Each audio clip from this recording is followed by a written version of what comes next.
करता घेतलेला अभंग जगद्गुरु जगतवंदनीय महाराष्ट्र भूषण देहुनिवासी श्री संत तुकाराम महाराज यांचा 4 चरणाचा अभंग आपण सेवे करता घेतलेला आहे। या अभंगामध्ये जगद्गुरु श्री संत तुकाराम महाराज संतांबद्दल कृतज्ञता व्यक्त करतात।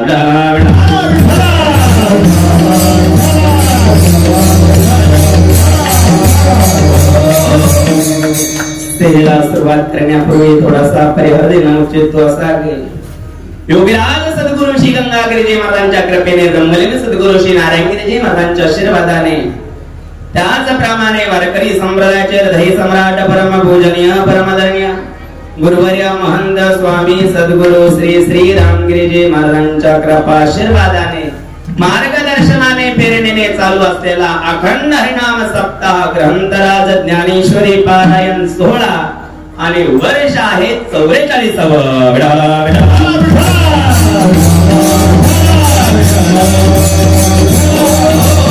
44 वर्षापासून समस्त ग्रामस्थ धनगरवाडीकर या सप्ताहाचं आयोजन नियोजन करत असतात आणि म्हणून समस्त ग्रामस्थ धनगरवाडीकरांना या ठिकाणी धन्यवाद। योगीराज सद्गुरु श्री गंगागिरीजी महाराजांची परंपरा गंगागिरीजी महाराजांचा परमार्थ आपण गेल्या 44 वर्षापासून या ठिकाणी सांभाळला आणि टिकवला देखील। गेली 44 वर्ष आपल्या अखंड हरिनाम सप्ताहाला होत आहे आणि म्हणून सर्व ग्रामस्थ मंडळींना या ठिकाणी धन्यवाद।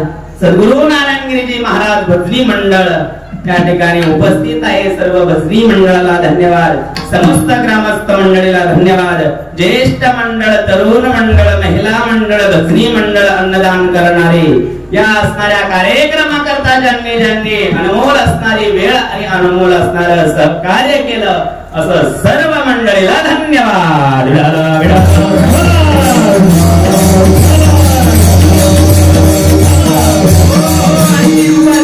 पंगत झाली असे असणारे आमचे वसंत भाऊ आणि त्यांना देखील धन्यवाद आणि संध्याकाळची ज्यांची पंगत आहे असे असणारे आमचे अशोक दादा त्यांना देखील धन्यवाद।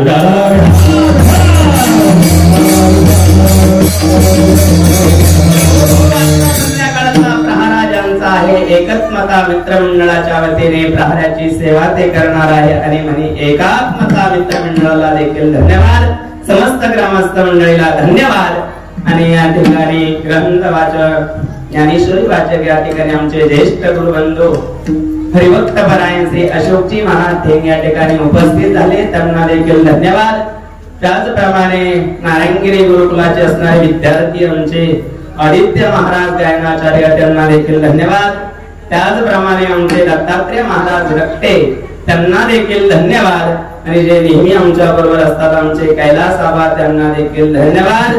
आणि परिसरातून आलेली सद्गुरु गंगागिरीजी महाराजांच्या परंपरेवर प्रेम करणारी सर्व मंडळी आणि योगीराज सद्गुरु श्री गंगागिरीजी महाराज पायींनी सोहळ्याचं जे नियोजन करतात असे असणारे आमचे पोते डॉक्टर या ठिकाणी उपस्थित झाले, त्यांना देखील धन्यवाद।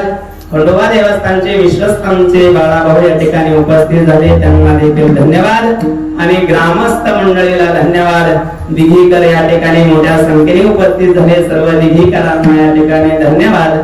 आणि त्याचप्रमाणे जे नेहमी सद्गुरु श्री गंगागिरीजी महाराजांच्या परंपरेच्या सेवेमध्ये असतात असे असणारे आमचे अच्युत भाऊ देखील या ठिकाणी उपस्थित झाले, त्यांना देखील धन्यवाद।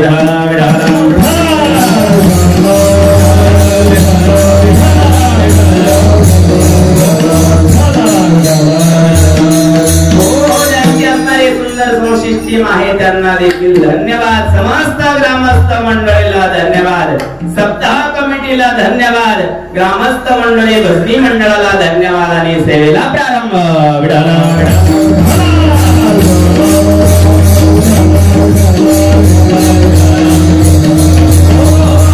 जगद्गुरु तुकोबरायांचा आहे आणि सप्ताहाचा 5वा दिवस आहे, वर्ष 44वा आहे आणि 44व्या वर्ष संपादन करत असताना या ठिकाणी या 5व्या दिवसाची असणारी सेवा समस्त ग्रामस्थांच्या वतीने भजनी मंडळाच्या वतीने सप्ताह कमिटीच्या वतीने माझ्याकडे आलेली आहे। जशी काही सद्गुरु महाराज बुद्धी देतील त्या प्रकारे आपण या ठिकाणी सेवा करण्याचा प्रयत्न करणार आहोत। आणि महत्त्वाचं म्हणजे दर महिन्याच्या शेवटच्या तारखेला जी महिला मंडळ आपण भक्त मंडळ सद्गुरु गंगागिरीजी महाराजांच्या संस्थांमध्ये सेवा करण्याकरता येतात त्या महिला मंडळाला देखील धन्यवाद आणि त्यांना आणण्याकरता ज्यांची गाडी असते असे असणारे आमचे गौरव भाऊ रक्ते त्यांना देखील धन्यवाद.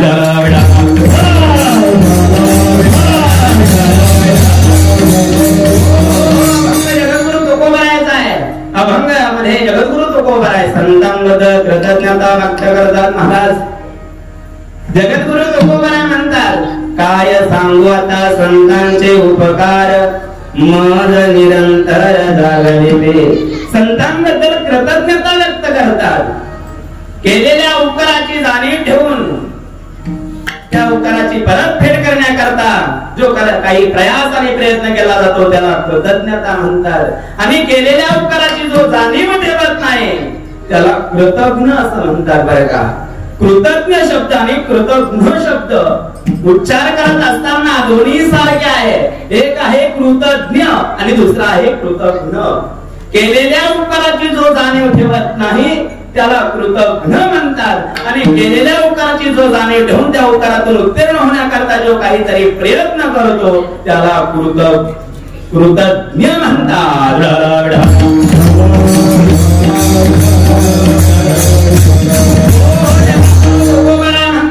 त्या संतांनी माझ्यावर उपकार केला. मग जगद्गुरु तुकोबार आहे.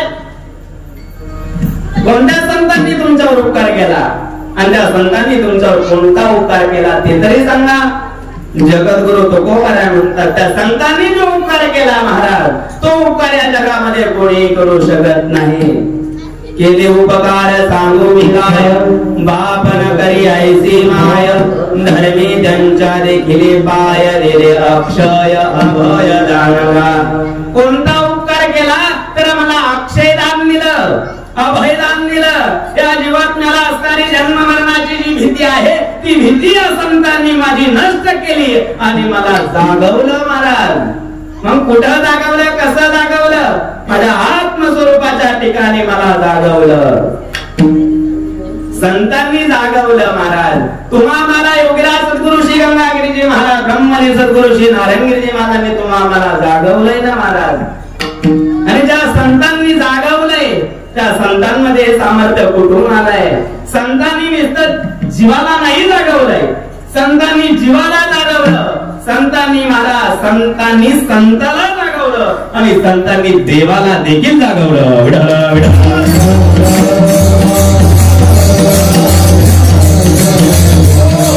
जीवाला जागवलं महाराज. उठा जागे भरे आता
स्मरण करा पंढरीनाथा भावे चरणी ठेवा माथा सुखवे व्यथा जन्माचा धनदारा पुत्रजन बंधू सोयरे पिशून सर्व मिथ्याई जाणून शरण घा देवाशी माया विघ्ने भ्रमला खरे म्हणता मी माझी घरी ही तो संपत्तीचे वारे साचोकारे जाईल अविष्य जात आहे पहा काळ जपतसे महा सोहिताचा घोर वाहा ध्यानी रहा श्री हरेश संत चरणी भाव धरा क्षणोक्षणा नाम स्मरा मुक्ती सायुज्यता वरा हेचे करा बापांनो. नामदेव महाराजांनी या अभंगामध्ये जीवाला जागवलं महाराज. मग जागा होऊन काय करायचं आहे? नुसतं जागा व्हायचं नाही तर उठा जागे भारे आता. मग अगोदर उठतात की जागे होतात पाटील?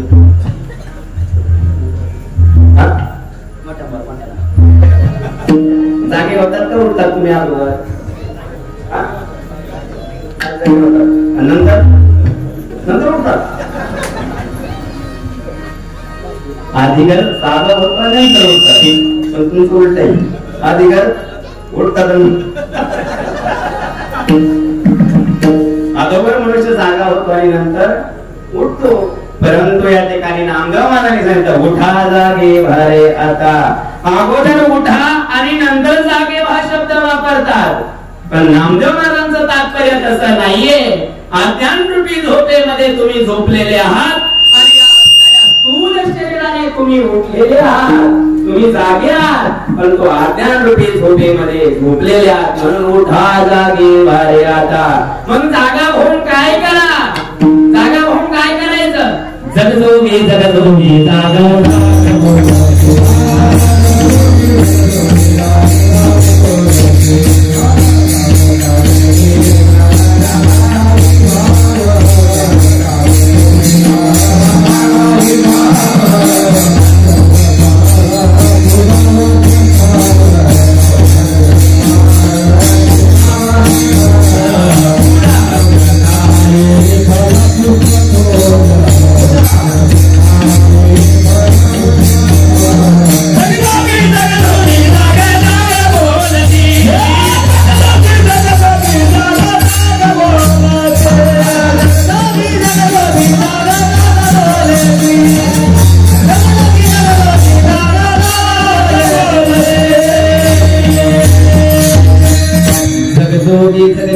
जाग जाग बोलती जागता जगदेव राखा काही भाव अवघा क्षत्रपाळा पूजावा सकळ. क्षत्र शब्दाचा अर्थ आहे शरीर. या शरीराने भगवंताची पूजा करावी. अवघा क्षत्रपाळ पूजावा सकळ. पूजा पत्र काही फळ पुष्प तोय बहुता दिसा फेरा आला या नगरा नका घेऊ भार धर्म तोची सार. म्हणून जन्मजन्मीची पुण्याची सामग्री जेव्हा निर्माण होते तेव्हा असणाऱ्या या नगराला आला म्हणजे मनुष्य देहाला आला. आणि मनुष्य देहाला आल्यानंतर जागा हो. जागा होऊन काय कर तर संत चरणी भाव धरा क्षणोक्षणा नामस्मरा. म्हणजे संतांनी जीवाला जागवलं. संतांनी संताला जागवलं महाराज. उठा साधो संत साधा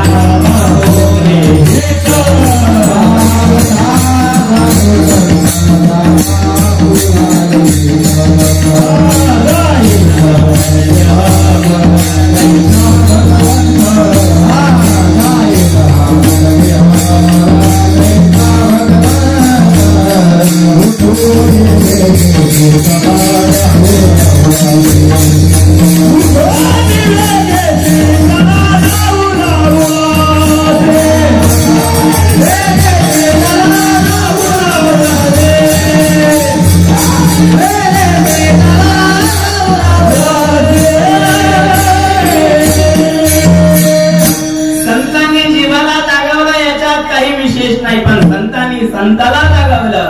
उठा साधू संत साधा आपुलाले हित जाईल हा नरदेव मग कैसा भगवंत. उठोनी वेगेशी चला जाओ राऊळाशी. संतांनी संताला जागवलं, संतांनी साधूला जागवलं आणि जागा होऊन काय करायचं सांगितलं तर उठोनी वेगेशी चला जाओ राऊळाशी. राऊळात जाऊ आणि काय पाहू तर पांडुरंगाला पाहू. म्हणजे संतांनी संताला जागवलं. तुमच्या लक्षात आलंय? संतांनी जीवाला जागवलं, संतांनी संताला जागवलं आणि संतांनी देवाला जागवलं. महाराज उठा पांडुरंगाचा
Bye.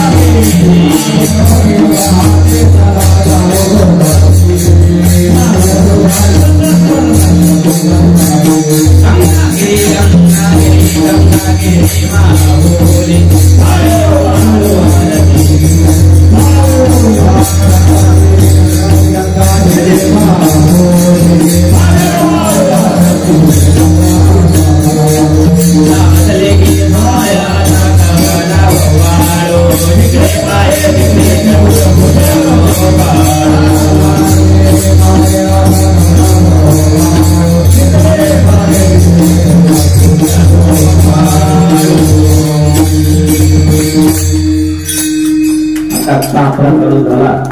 आता वाजले म्हणजे 5 रुपये. संतांनी महाराज जीवाला जागवलं. उठा जागे भार्याच्या या अभंगामध्ये संतांनी जीवाला जागवलं. उठा साधू संत या अभंगामध्ये संतांनी संताला जागवलं आणि संतांनी देवाला देखील जागवलं. महाराज उठा पांडुरंगाचा दर्शन द्या सकळा. उठा अरुणोदय उठा पांडुरंगा प्रभात समयो पाठला. उठा सकळ जन उठले नारायण. सहस्र दीपी दीप कैसी प्रकाशली प्रभा. म्हणजे संतांनी देवालाही जागवलं आणि संतांनी जीवालाही जागवलं. मग जीवाला जागवलं तेव्हा संतांनी महाराज जीवावर उपकार केला. देवाला जागवलं तेव्हा देवावर उपकार केला आणि संतांनी संतावर उपकार केला महाराज. आणि म्हणून जगद्गुरु तुकोबराय म्हणतात माझ्या आत्मस्वरूपाच्या ठिकाणी मला जाग केलं आणि जाग जे केलं हा सारी संतांनी माझ्यावर उपकार केला. प्रथम चरणामध्ये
काय सांगू आता संतांचे उपकार. माझा निरंतर जागविते. मला निरंतर जाग केलं. माझ्या आत्मस्वरूपाच्या ठिकाणी मला जाग केला. हा उपकार संतांनी माझ्यावर केला. जगद्गुरु तुकोबराय ज्या संतांनी तुमच्यावर उपकार केला त्या संतांची व्याख्या मला सांगा ना. जगद्गुरु तुकोबराय म्हणतात तेची संत तेची संत तेची संत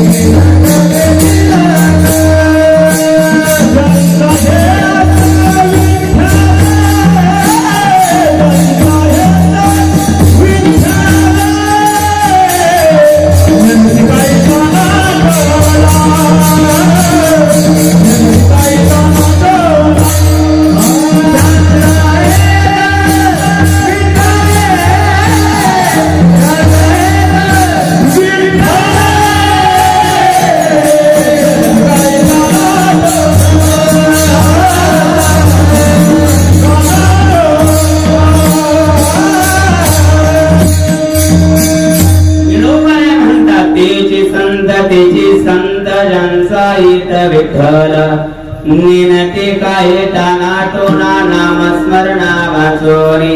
जे रात्रंदिवस त्या भगवंताचं भजन करतात त्यांना निळोबराय संत म्हणतात महाराज.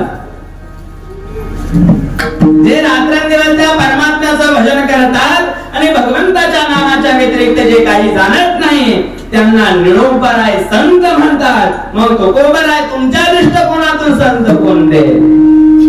तर तुकोबराने सांगितलं महाराज जे कारंजले गांजले त्यासे म्हणे जो आपुले तोची साधूळ भावा देवते तेजी जाणावा भूतांची दया हे भांडवल संगा आपुल्या ममता नाही देही जगद्गुरु तुकोबराने संतांची व्याख्या केली भूतांची दया हे भांडवल संता ज्याच्या अंतःकरणामध्ये दयाचं भांडवल आहे तो जगद्गुरु तुकोबारा म्हणतात त्याला संत म्हणतात महाराज म्हणून जगद्गुरु तुकोबारांनी त्याला संत म्हणलेला नाहीये अंगावर भगवे कपडे घालणाऱ्याला तुकोबारा संत म्हणत नाही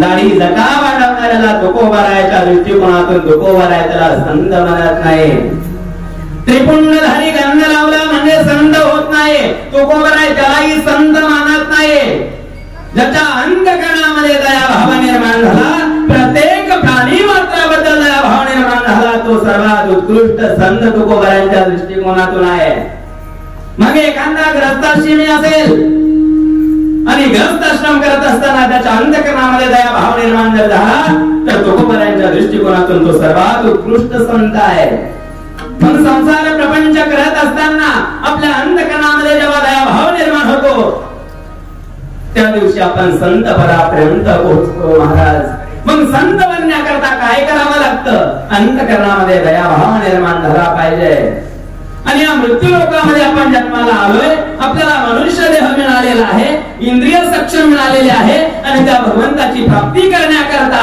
संत महात्मा महापुरुषांनी जो उपदेश केलेला आहे मग परमार्थ कशा करता करायचा ज्ञानेश्वरी पारायण कशा करता करायचं पंढरीची आनंदीची वारी कशा करता करायची सेवा कशा करता करायची भजन कशा करता करायचं तुकोबरांच्या गाथांचं पारायण कशा करता करायचं पाठ पाठांतर कशा करता करायचं कीर्तन कशा करता श्रवण करायचं बेटामध्ये कशा करता जायचं अंतःकरणामध्ये दया भाव निर्माण झाला पाहिजे जर आपण परमार्थ करत असताना आपल्या अंतःकरणामध्ये जर दया भाव निर्माण होत नसेल तर आपण परमार्थ करतच नाही महाराज जर परमार्थ करून आपल्या अंतःकरणामध्ये जर द्वेष निर्माण होत असेल गुन्हा निर्माण होत असेल तिरस्कार निर्माण होत असेल मतभेद निर्माण होत असेल तर आपण परमार्थ करत नाही तर परमार्थाचा पाखंड करतोय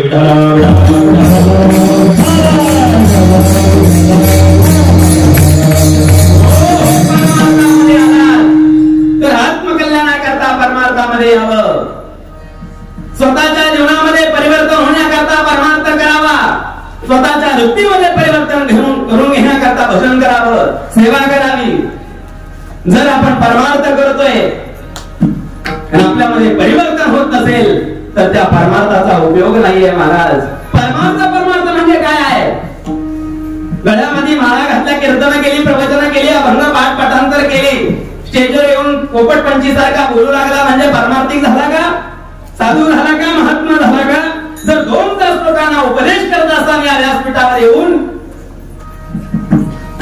आणि स्वतःमध्ये जर काही परिवर्तन होत नसेल तर त्या उपदेशाचा त्या परमार्थाचा त्या कीर्तनाचा काही संबंध नाहीये कीर्तन ही एक कला आहे ज्याला कीर्तनाला तो संत होत नाही महाराज शब्द पाठांतर करता येतात बरं का शब्दाचा अर्थ पाठ करता येतो परंतु शब्दाचा अनुभव प्राप्त होत नाही आणि ज्यांना शब्दाचा अनुभव आला ते संत झाले ज्यांना शब्दाचा अनुभव आला त्यांच्या वृत्तीमध्ये परिवर्तन झालं आणि त्यांच्या वृत्तीमध्ये परिवर्तन झालं तो ग्रस्त असेल असला तरी तो सर्वात उत्कृष्ट संत आहे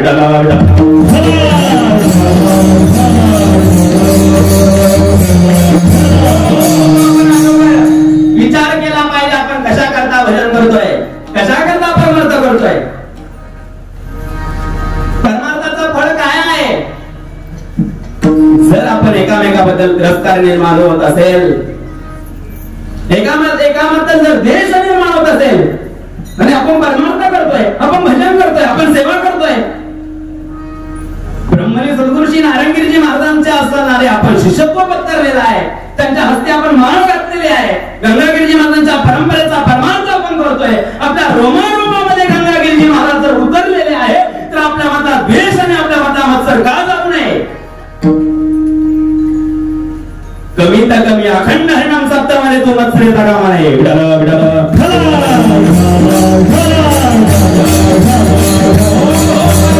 प्रतिष्ठेचा विषय नाहीये महाराज. जर तुम्ही प्रतिष्ठा करता परमार्थ करत असाल तर तो परमार्थच नाहीये. आणि संत महात्म्यांनी प्रतिष्ठा करता परमार्थ केलेला नाहीये. परमार्थ हा व्यवस्थे करता नाही तर परमार्थ हा अवस्थे करता करा. आपल्या गुरुनी आपल्याला शिकवण दिली, अवस्था महत्वाची आहे, व्यवस्था महत्वाची नाहीये.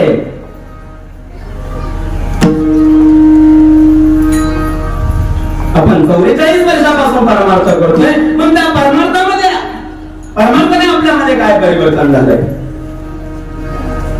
त्यांनी काय बदल झालाय, हे आपण आपलं आत्मपरीक्षण करा. आपण फार मोठ्यांच्या कृपाछायेखाली आहोत. परंतु महाराज माऊली ज्ञानोबराय उदाहरण देतात बर का. पाहे पादूद पवित्र आणि गोड, पासे तोचेच्या भद्र आड, परिते अवहेरुनी गोचीड, अशुद्ध काय निगते, का कमल कंगानी दुर्धरी, नांदनो गये गेची घरी, परी परागू सेविले भ्रमरी, जवळीची खलूची उरे. कमळ आणि बेंडूक चिखलामध्ये आहे. कमळ कुठं आहे? चिखलात आहे. बेंडूक कुठं आहे? चिखलात आहे. परंतु मला त्या बेंडकाला मकरंद सेवन करता येत नाही ना. मग मकरंद सेवन करायचं असेल तर त्याला भ्रमर व्हावं लागेल महाराज. दुसरं उदाहरण दिलं. पाहे भादूद पवित्र आणि गोड.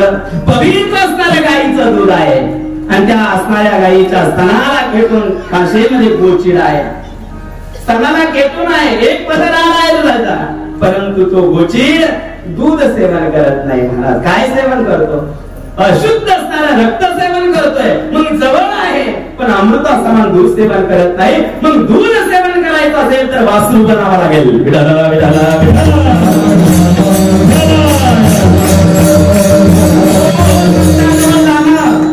परम पुण्याने परम पुण्य आपला असेल, जन्मजन्मेची पुण्याची सामग्री असेल तर गुरुवारी महंत सद्गुरू श्री रामगिरीजी महाराजांसारखे संत मिळतात. उच्चतम अवस्था प्राप्त केलेल्या संतांजवळ आपल्याला जाता येतं. पण आपल्या जीवनाचं कल्याण करून घेण्याकरता आपल्याला आपण आत्मपरीक्षण करत नाही. काय देणार नाही ते साधू, त्यांच्याजवळ काय नाहीये. माझ्या जीवनानंतर एक प्रसंग सांगतो बरं का तुम्हाला. महाराज गादीवर बसल्यानंतर पाठीमाग मंदिराच्या पाठीमाग जो हॉल होता त्या हॉलमध्ये महाराज राहत होते. सकाळी सकाळी पाठ संपला आणि पाठ संपल्यानंतर महाराजांच्या रूम मध्ये जाऊन बसले. कारण दर्शनाकरता काही कोणी नव्हतं. पाठ संपला, विद्यार्थी गेले आणि तेवढ्यामध्ये एक आजीबाई आली. एका मुलाला तरुण असणारा मुलगा होता, 20-25 वर्षाचं त्याचं वय असावं. त्या आजीने सांगितलं मला महाराजांना भेटायचं आहे. महाराजांना भेटायचं आहे म्हटल्यानंतर मी त्या आजीला महाराजांकडे घेऊन गेलो. त्यावेळेस बघा तुमचं कैलास महाराजांजवळ होता. मी त्यांना सांगितलं की आजीला महाराजांना भेटायचं आहे. त्या आजीला मी विचारलं महाराजांना कशा करता तुम्हाला भेटायचं आहे. तर त्या आजीने सांगितलं महाराज मी तुम्हाला नाही सांगणार, मी महाराजांना सांगणार मला कशा करता भेटायचं आहे. महाराजांना सांगितलं की एक आजीबाई त्यांच्या असणाऱ्या मुलाला घेऊन तुम्हाला भेटण्याची इच्छा प्रकट करते, तुम्हाला भेटायचं आहे. मला सांगितलं बोलो. दार उघडला गेला आणि ते आजी महाराजांच्या रूम मध्ये आले. महाराजांच्या रूम मध्ये आल्यानंतर त्या आजीने महाराजांना सांगितलं महाराज माझा हा एकुलता एक मुलगा आहे, घरी भरपूर असणारी संपत्ती आहे, माझे मालक वारून 4 वर्ष पूर्ण झालेले आहे आणि 6 महिन्यापूर्वी असणाऱ्या मुलाचं लग्न झालेलं आहे. गणगंड असणारी संपत्ती आहे, परंतु 6 महिन्यापूर्वी झालेल्या मुलाचं लग्न आणि याची पत्नी याला सोडून निघून गेली. हा प्रश्न तिने महाराजांसमोर मांडला गेला. महाराजांनी त्या आजीबाईला उत्तर दिलं आजीबाई या संसारात तुम्ही काय म्हणतात, तुम्ही जर देव मागितला असता तर मी तुम्हाला देव दिला असता.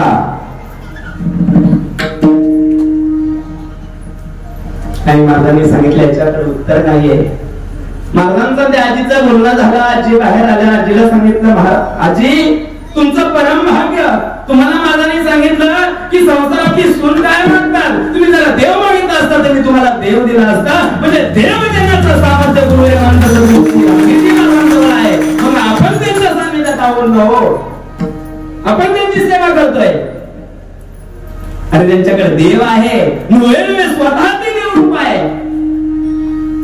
तुमच्या माहिती करता मी सांगेन 2 वर्षापूर्वी बेटामध्ये महारुद्र याग झाला का.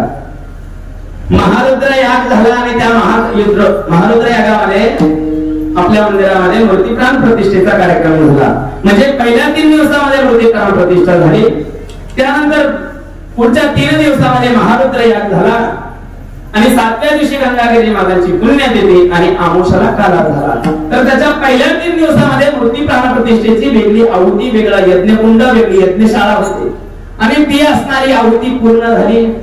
मूर्ती प्राण प्रतिष्ठेचा शेवटचा दिवस आणि पूर्ण आहुतीची वेळ आली. पूर्ण आहुती करता आळंदीचे असणारे मारुती बाबा कुरेकर यांना आमंत्रित केलं होतं महाराजांनी.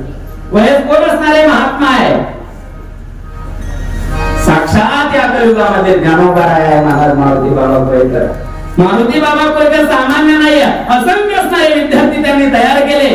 मारुती बाबा कुरेकर आजही तुम्ही जर गेलात तर मारुती बाबा कुरेकरच्या खोलीमध्ये असतात ना, ती खोली छोटीशी खोली आहे, तिसरा माणूस तिथं उभा राहू शकत नाही. ती छोटी खोली मारुती बाबांची आहे. संपूर्ण असणारं आयुष्य जोग महाराजांच्या वारकरी शिक्षण संस्थेकरता ज्या महात्म्याने समर्पित केलं, असंख्य असणारे विद्यार्थी आणि वारकरी शिक्षण देण्याचा प्रयास आणि त्यांनी प्रयत्न केला. असे वयस्कर महात्मे जेव्हा बेटामध्ये आले, बेटामध्ये आल्यानंतर त्यांनी गंगागिरी महाराजांच्या समाधीचं दर्शन घेतलं, मंदिराचं दर्शन झालं आणि मंदिराच्या कलश रोवण्याकरता शिडी बनवलेली होती.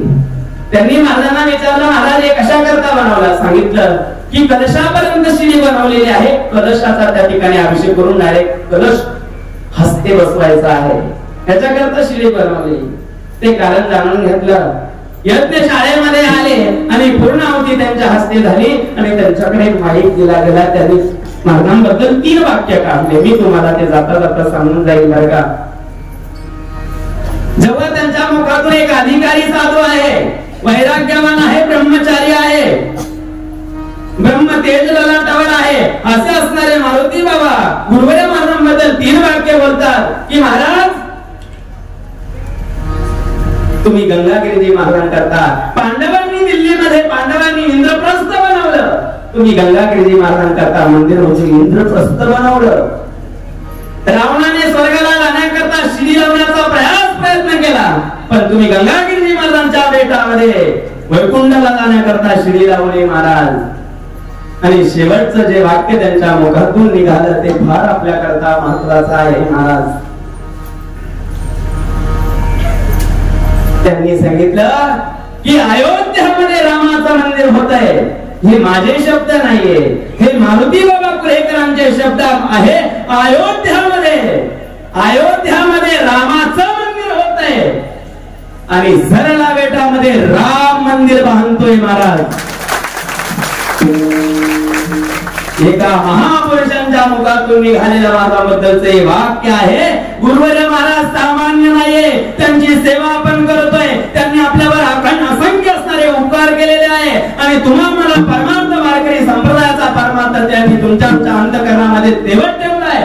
2009 पासून महाराज समाधीस्थ झाले आणि बेटाच्या परंपरेची धुरा गुरुवर्य महाराजांच्या खांद्यावर आली. तेव्हापासून तुमच्या आमच्या अंतःकरणामध्ये गंगागिरी महाराजांबद्दल असणारी श्रद्धा, गंगागिरी महाराजांच्या परंपरेत असणारा प्रेम, वारकरी संप्रदायाचा परमार्थ जो तुमच्या आमच्या रोमामध्ये आहे. तुम्हा मला पंढरीची आळंदीची वारी कळाली महाराजांनी कळते ती या संत महात्मा महापुरुषांचे उपकार तुमच्या आमच्यावर आहेत. स्वतः दिंडीमध्ये पायी चालतात महाराज, गरज नाहीये कशाची, काय करायचे. बाकीच्याही रस्त्याने दिंड्या खूप आहे, परंतु महंत लोक गाडी जातात, ठेपेवर जातात डायरेक्ट. परंतु गुरुवर्य महाराज रामपूर पासून पंढरपूर पर्यंत पायी प्रवास करत आहेत. हे कशा करता, आपल्या करता, आपल्याला शिस्त लागावी, आपल्याला परमार्थ करावा, आपल्याला पांडुरंगाची भक्ती आपल्या अंतःकरणामध्ये वृद्धिंगत व्हावी, याच्याकरता संत महात्मे महापुरुष स्वतः क्रिया करून दाखवतात. म्हणजे स्वतः करून शिकवतात, महाराज सायास करून शिकवतात.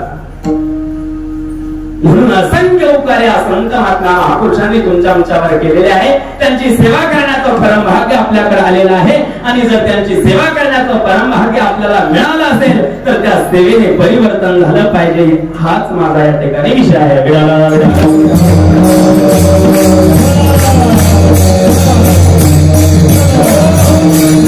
उपकार केला मला माझ्या स्वस्वरूपाच्या ठिकाणी जागवलं. काय सांगता संतांचे उपकार मज निरंतर जागविती. जगद्गुरु तुकोबाराय म्हणतात या उपकारातून उत्तीर्ण होण्याकरता मी माझा जीव त्यांच्या चरणी जरी समर्पित केला तरी त्यांच्या उपकारातून मी उत्तीर्ण होऊ शकत नाही. द्वितीय चरणामध्ये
त्यांच्या चरणावर मी माझा जीव जरी समर्पित केला तरी त्यांच्या साऱ्या उपकारातून मी उत्तीर्ण होऊ शकत नाही.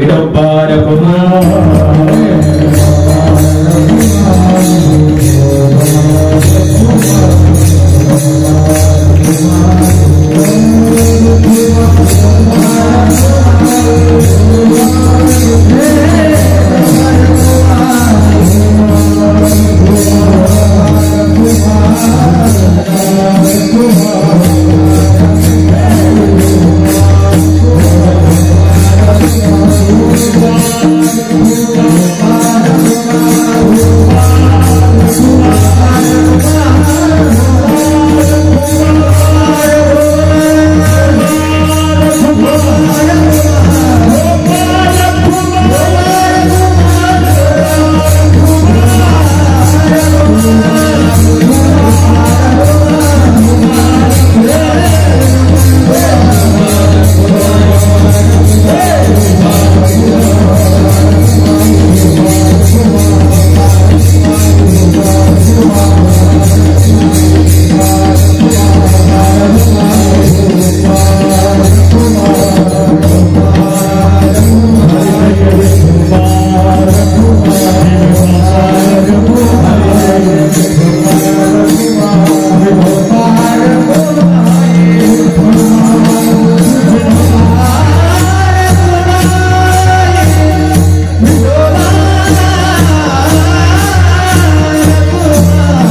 थोडा. संतांनी असंख्य असणारे उपकार तुमच्या आमच्यावर केले. जगद्गुरु तुकोबाऱ्यानंतर त्या संतांच्या चरणावर माझा जीव समर्पित केला, तरी त्यांच्या उपकारातून उत्तीर्ण होऊ शकत नाही. आणि संत महात्मे महापुरुषांचा असणारा उपदेश, संत महात्मे महापुरुष या जीवाच्या कल्याणाकरता प्रयत्नाने प्रयास करत असतात महाराज. आणि म्हणून त्यांच्या वाणीतून निघालेला शब्द, निघालेला उपदेश हा सहज असतोय.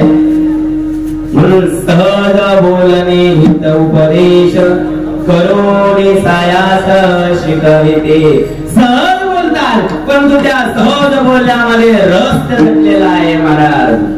त्यांच्या सहज क्रियामध्ये रस दडलेला आहे. त्यांच्या प्रत्येक क्रियामध्ये रस दडलं महाराज. सहज बोलणे हित उपदेश, सहज सांगतात, परंतु त्याच्यामध्ये असंख्य असणाऱ्या जीवनाचं कल्याण होण्याचं सामर्थ्य त्यांच्या शब्दामध्ये असतंय.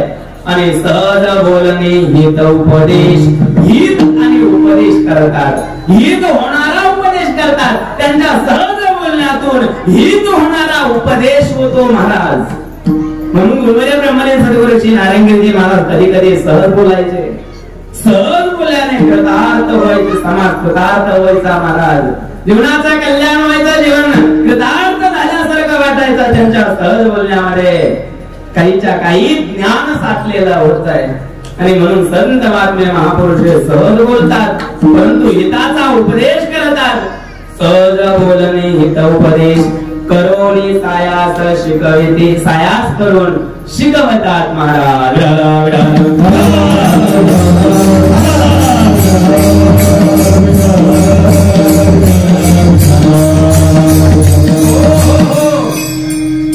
आणि म्हणून त्या संतांचं दासत्व पत्करला पाहिजे.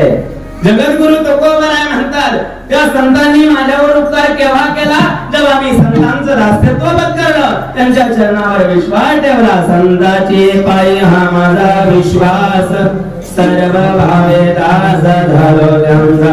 तेची माझे हित करीती सकळ, जेणे हा गोपाल कृपा करी. त्या भगवंताने कृपा करावी अशा पद्धतीचं हित संत महात्मे महापुरुष करताय. म्हणून त्यांच्या चरणावर विश्वास ठेवा महाराज. या संसाराचं दासत्व पत्करण्यापेक्षा संतांचं दासत्व पत्करा. या संसारामध्ये असणाऱ्या व्यक्तीवर विश्वास ठेवण्यापेक्षा साधूवर विश्वास ठेवा, महात्म्यावर विश्वास ठेवा. आणि ज्यांच्या चरणावर विश्वास ठेवल्यानंतर तो भगवान परमात्मा कृपा करतोय. आणि भगवंताने कृपा केल्यानंतर जीवाचं खऱ्या अर्थाने हित होतं, कल्याण होत आहे महाराज. म्हणून संतांच्या चरणावर विश्वास ठेवा. कारण त्या भगवंताची प्राप्ती भावाशी वाटत असेल तर संताविना प्राप्ती नाही. ऐसे वेद देवी गवाई, हरी प्राप्तीची उपाय धरावे संताचे देवाय. हे तो एक संता बैठाई, लाभ पाई उत्तम. संत दर्शनी पद्मनाभ सुधीला, एका जनार्दनी संत पूर्ण करते मनोरथ. मनामधला असणारा मनोरथ पूर्ण करणारे संत आहे. देवाची प्राप्ती करायची असेल तर संतांचा दासत्व पत्करावा लागेल. जगद्गुरु तुकोबाराय, त्या देवाचा आणि संतांचा काय संबंध आहे? देवाचं दासत्व पत्करता येताना देव प्राप्त करायचं असेल तर देवाची सेवा केल्याने काय फरक पडतो महाराज? जर सद्गुरूची कृपा नसेल आणि देव तुमच्या समोर जर आला तर तुम्हाला त्या देवाचं ज्ञान होणार नाही. भगवंत मिळेल परंतु त्या भगवंताचं सर्वत्र दर्शन होणार नाही. ते संत कृपेने, सद्गुरूच्या कृपेने होत आहे. बघा तुम्ही पंढरपूरच्या वाळवंटामध्ये संतांची मांदी एकत्रित आलेली आहे. त्या असणाऱ्या मांदीमध्ये भानुदास महाराज आहे, नामदेव महाराज आहे, ज्ञानेश्वर महाराज, कोकण काका, निवृत्तीनाथ महाराज, मुक्ताबाई आहे, जन्याबाई आहे, बहिणाबाई, तुकाराम महाराज, ही सगळी संत मंडळी त्यावेळेची त्या कार्यकालामधली सर्व संत मंडळी, कबीर महाराज, सगळे साधू आणि त्याच्यामध्ये सावता महाराज आहे, गोरोबा काका आहे, नरहरी सोनार आहे, चोखोबाराय आहे. सर्वांची असणारी मांदी पंढरपूरच्या वाळवंटामध्ये एकत्रित झाली. ज्ञानेश्वर महाराजांनी खंत व्यक्त केली. ज्ञानेश्वर महाराजांनी सांगितलं, काका म्हणजे गोरोबा काका हे सगळ्या संतांमध्ये ज्येष्ठ होते. ज्येष्ठ साधू गोरोबा काकाने माऊलीने सांगितलं, काका यापैकी किती मडके भाजलेले आहे आणि किती कच्चे आहे जरा बघा. तुमच्या हातामध्ये थापटणं आहे आणि थापटण्याने तुम्हाला कळत आहे कोणतं भाजलेलं कोणतं कच्चं आहे. याचं ज्ञान तुम्हाला आमच्या सर्वांपेक्षा जास्त आहे आणि तुमच्या आमच्यामध्ये तुम्ही ज्येष्ठ आहात, वयानेही ज्येष्ठ आहात आणि परमार्थाने देखील ज्येष्ठ आहात. म्हणून ज्ञानेश्वर महाराजांच्या आदेशाने महाराज गोरोबा काकाने थापटणं मारलं. महाराज ज्ञानेश्वर महाराजांच्या डोक्यामध्ये निवृत्तीनाथ महाराज, सोपम काका, मुक्ताबाई, जन्याबाई, कबीर महाराज, सेना महाराज, सोकोबाई, सावता महाराज, सज्जन कसाई महाराज या सर्व साधूंच्या डोक्यामध्ये थापटणं मारलं आणि नंबर आला महाराज तो नामदेव महाराजांचा. नामदेव महाराजांच्या डोक्यामध्ये थापटणं मारलं आणि थापटणं मारल्याबरोबर नामदेव महाराजांना राग आला. सांगितलं, काका तुम्हाला कळतं का, लागलं ना मला ते. नामदेव महाराज रडत गेले. महाराज गोरोबा काकांनी सांगितलं, माऊली हे मडकं अजून भाजलेलं नाही, हे कच्चं आहे. एवढ्या संत मंडळीमध्ये माझा अपमान झाला, या संतांनी मला कच्चं ठरवलं. आणि नामदेव महाराज रडत रडत पंढरपूरकडे गेले. देवाला सांगितलं, देवा मी कच्चा कसा, अखिल कोट ब्रह्मांड नायक परमात्मा परमेश्वर, तू माझ्या कीर्तनामध्ये नाचतो, तू माझ्या हाताने खातो, तू मी व्यथा करून आल्यानंतर माझ्या मावल्याचा कार्यक्रम तू करतो, तू माझ्या असणारं उचिष्ट खातोय आणि माझं उचिष्ट खाल्ल्यानंतर ब्राह्मणाने तुला वाईट टाकलंय, कारण एका शूद्राच्या ताटामध्ये खाल्लंय म्हणून देव विटाळला आणि त्याचं प्रायश्चित्त म्हणून तू थंडीच्या दिवसात चंद्रभागेमध्ये थंड पाण्यामध्ये रात्रभर माझ्या करता तू उभा राहिला. मग जगाचा चालक मालक माझ्या करता हे सगळं काही करतो, तर मी कच्चा कसा. देवाने सांगितलं, रामा मी तुझ्या बरोबर खेळतो, मी तुझ्या बरोबर नाचतो, मी तुझ्या बरोबर जेवतो, तू जे जे केलं ते मी करतो, तू माझा अत्यंत प्रेमाचा भक्त आहे, लढीवाळ तू माझा आहे. परंतु तू तुझ्या जीवनामध्ये गुरुकृपा संपादन केलेली नाहीये, संतांची कृपा तुझ्यावर झाली नाही, गुरुकृपा झाली नाही. आणि गुरुकृपा जोपर्यंत होत नाही सर्वत्र माझं दर्शन तुला होणार नाही. आणि जोपर्यंत सर्वत्र दर्शन होत नाही तोपर्यंत परमार्थ सफल होत नाही. महाराज देवाने सांगितलं की तू गुरु करायला हवा. मग औढा नागनाथला भगवंताने पाठवलं. महाराज औढा नागनाथला आल्यानंतर नागेश्वराच्या मंदिरामध्ये नामदेव महाराजांनी दर्शनाकरता पदार्पण केलंय. परंतु महादेवाच्या पिंडीवर विसोबा खेचर आपले असणारे पाय देवावर पिंडीवर ठेवून झोपलेले होते. नामदेव महाराजांनी दर्शन केलं आणि सांगितलं, महाराज अहो तुम्हाला काही वेळवेळ लागला की देवाच्या डोक्यावर पाय ठेवले. विसोबाने सांगितलं, नामा जरा मी म्हातारा झालो, वैरुद्ध झालो, माझे पाय मला उचलत नाही, एवढे पाय जरा बाजूला ठेव. नामदेव महाराजांनी पाय उचलले आणि दुसरीकडे ठेवले. जिथं ठेवले तिथं महादेवाची पिंड, तिथून उचलले दुसरीकडे ठेवले, तिथं पुन्हा पिंड निघाली. महाराज विसोबा काकांसारख्या संतांचे पाय नामदेव महाराजांनी जेव्हा धरले तेव्हा नामदेव महाराजांना सर्वत्र भगवत दर्शन झालं.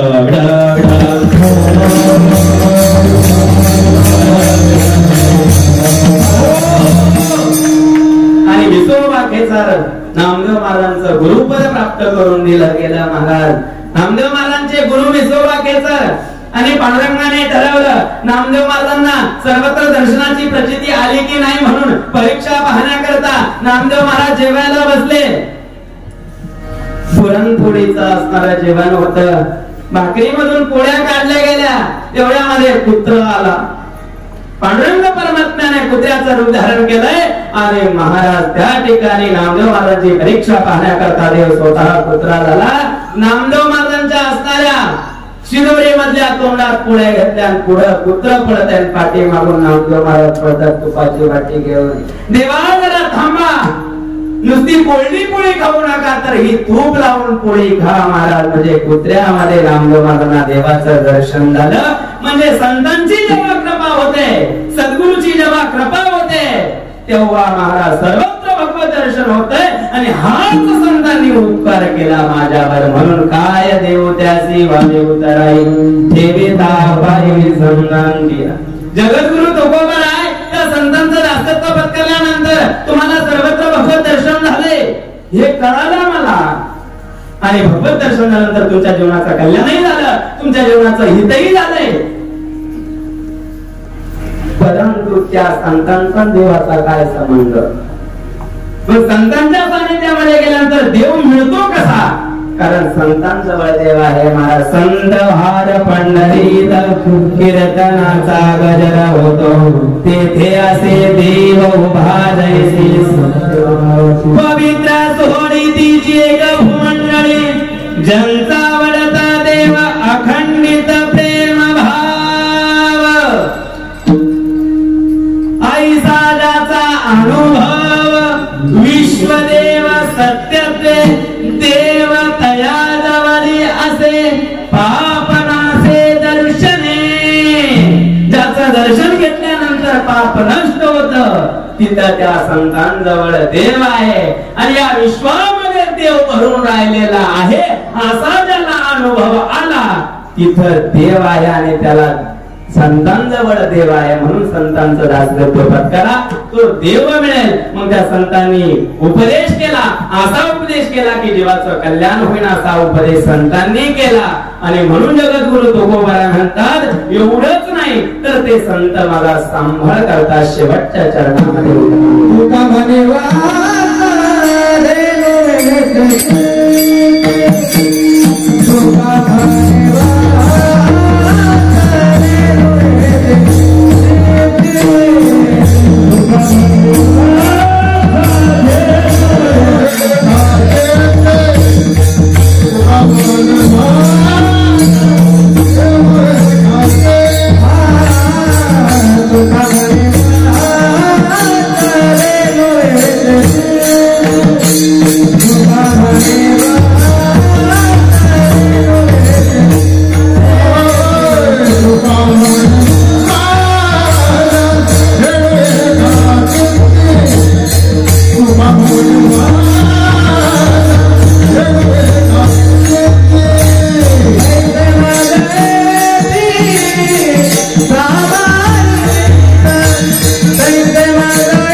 वत्स देनुवेचे चित्ते तैसे मज येते सांभाळीत. जगद्गुरु तुकोबा या ठिकाणी गायीचं उदाहरण दिलं बरं का. गाय ज्याप्रमाणे वासराचा सांभाळ करते त्याप्रमाणे संत आणि सद्गुरु शिष्याचा आणि भक्ताचा सांभाळ करत असतात महाराज. फक्त संतांच्या चरणावर सद्गुरूंच्या चरणावर विश्वास ठेवा, त्यांचं दासत्व पत्करा, ते तुमचा सांभाळ करतील महाराज. मी आमच्या जीवनामधला एक प्रसंग तुम्हाला सांगेल. 2014 ला मी नर्मदा परिक्रमाला गेलो बरं का.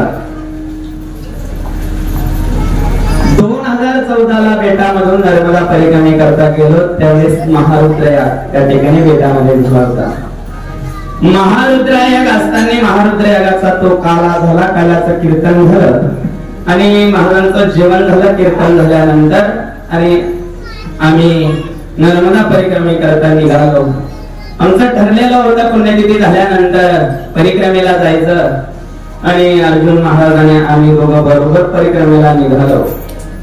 परिक्रमेला निघाल्यानंतर ओंकारेश्वर पासून परिक्रमा उचलली गेली. परिक्रमेला प्रारंभ झाला आणि परिक्रमा करत असताना पुढे शूलपाणीच असणारं जंगल लागलं. त्या जंगलातून प्रवास करत असताना पलीकडून हपेश्वराचं मंदिर आहे, अलीकडून शूलपाणी आहे, पलीकडून शूलपाणी आहे.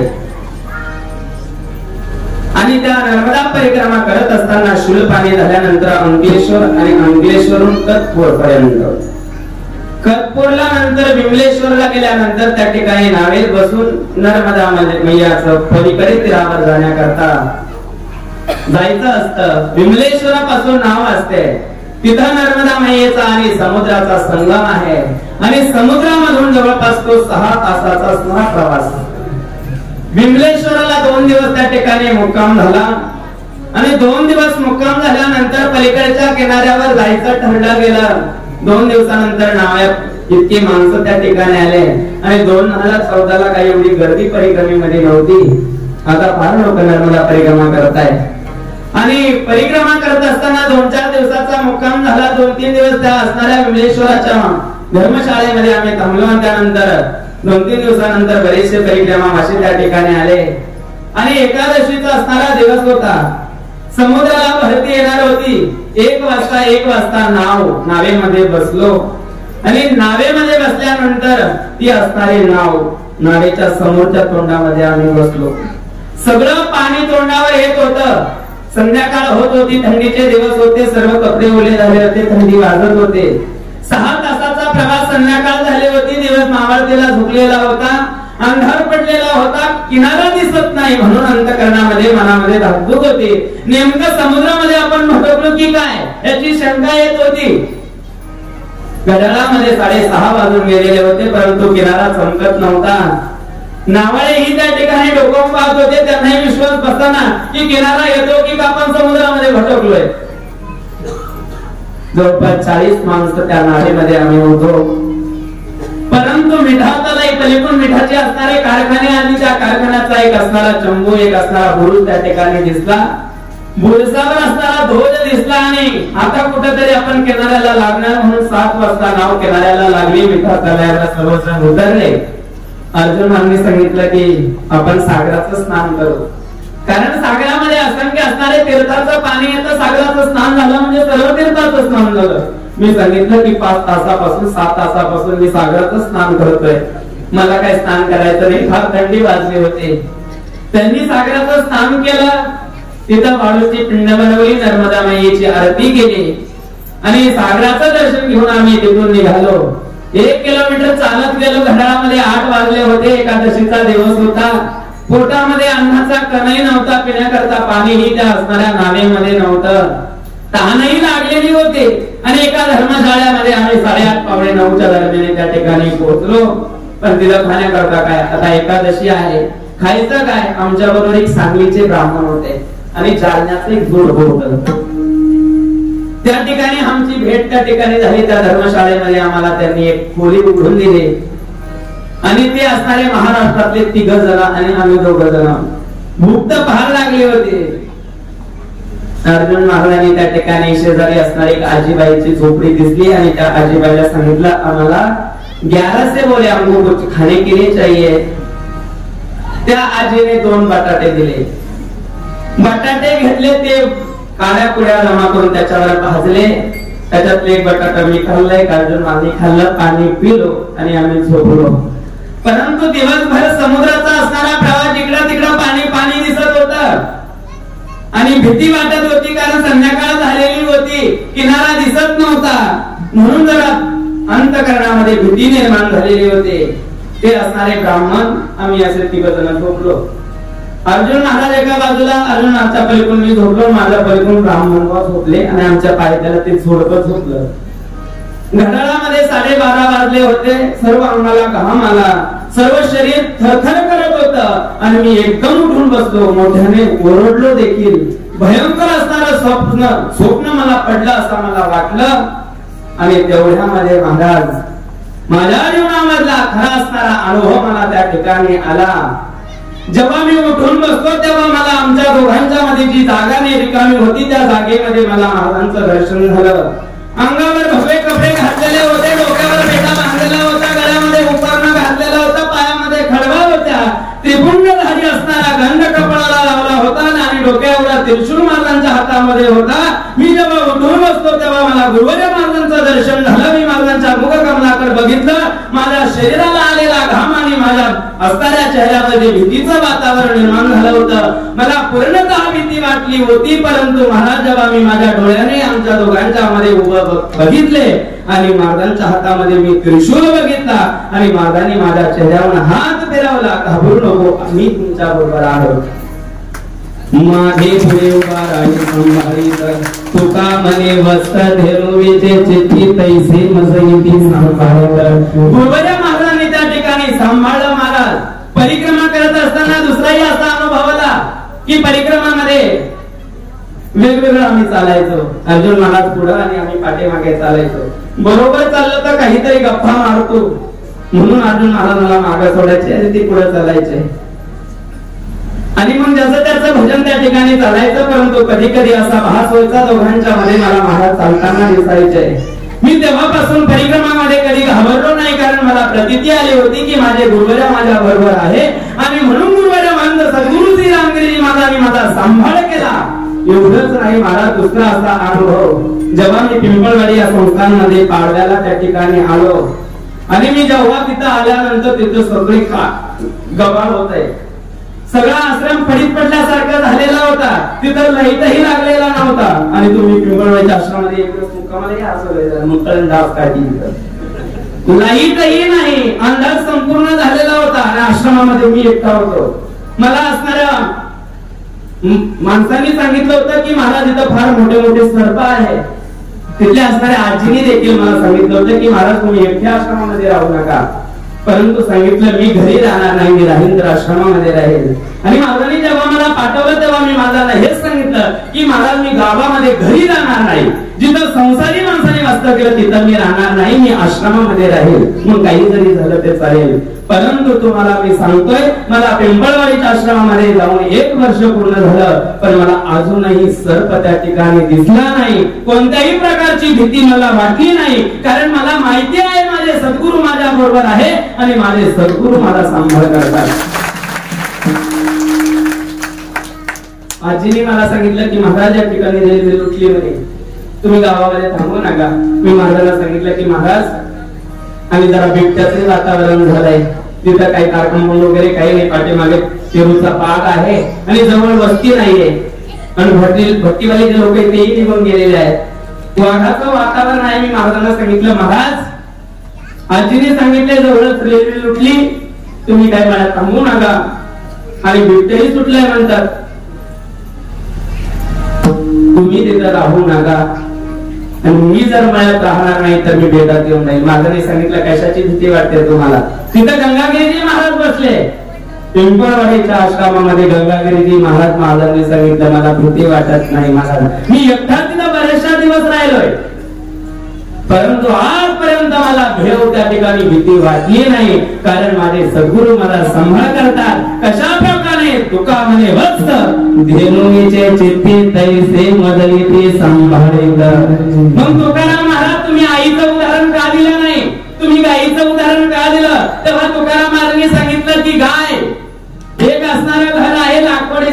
असणारा बंगला आहे, त्या बंगल्याच्या खेटून एक असणारी गायीची असणारी गोशाळा आहे.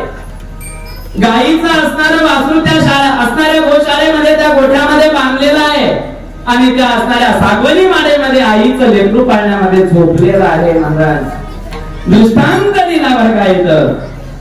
आई धुण्या करता नदीवर गेली आणि गाय चरण्या करता रणामध्ये गेली. महाराज आई धुण्या करता गेलेली आहे, पाण्यामध्ये बाळ झोपलेला आहे. कुठेतरी लाईट एकत्रित झाली आणि चिंगी पडली आणि जाळ झाला. सर्व सागवनी बंगला असल्यामुळे त्या ठिकाणी त्याला आग लागली. धनाटाना बंगला त्या ठिकाणी पेटला, ती माडी पेटली आणि त्याच्याकडून असणारा गोशाळा देखील गोठा देखील पेटला. कोणीतरी जाऊन सांगितलं तुमच्या घराला आग लागली. नदीवर गेलेली आईने धुणा नदीवर टाकला आणि पळत त्या ठिकाणी आली आणि सांगितलं माझं बाळ मध्ये गुंतलेलं आहे. छाती जोडते, तोंड पडते, आगीतून माझ्या बाळाला कोणीतरी वाचवा. तेवढ्यामध्ये गायी चरून आलेली आहे. गायीने बघितलं गोठ्याला आग लागली आणि गोठ्यामध्ये वासरू बांधलेला आहे. गायीने आपल्या जीवाचा विचार न करता गोशाळेमध्ये प्रवेश केला आणि आपल्या दातांनी महाराज वासराचं दावं तोडलं आणि वासराला सुखरूप बाहेर काढलं. आई मात्र त्या ठिकाणी छाती बडवीत राहिली. आईचं मुलगा अग्नीमध्ये जळून भस्म झालं. म्हणून तुकारामाने आईचं उदाहरण दिलं नाही, गायीचं उदाहरण दिलं. तुका म्हणे वत्स धेनुवेचे चित्ते तैसे मज येते सांभाळित. ज्याप्रमाणे गाय वासराचा सांभाळ करते त्याप्रमाणे सद्गुरु शिष्याचा